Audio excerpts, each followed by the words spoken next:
Em segunda discussão e votação, projeto de lei número 211, contido no processo 278/2023, de autoria do Poder Executivo, que dispõe sobre a criação do Fundo Municipal do Turismo de Caxias do Sul, FUNTUR.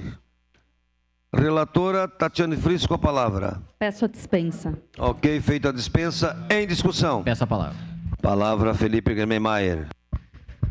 Senhor presidente, fico feliz de poder votar 2 temas com relação ao turismo no dia de hoje. E, obviamente, que é importante o Fundo Municipal do Turismo.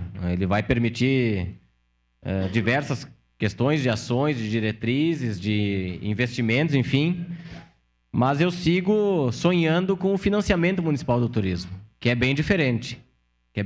Do fundo, né? Foi uma das emendas que eu propus juntamente com outros vereadores no momento da discussão da lei orçamentária.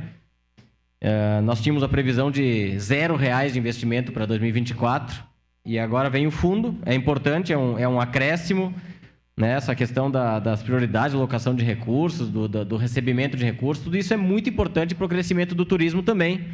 Mas fica aqui, né, um elogio pela criação do fundo e, novamente, uma ressalva da importância que nós tenhamos o financiamento municipal do turismo, que é a forma que a gente vai conseguir fomentar e incentivar novos empreendimentos com relação ao turismo em Caxias do Sul.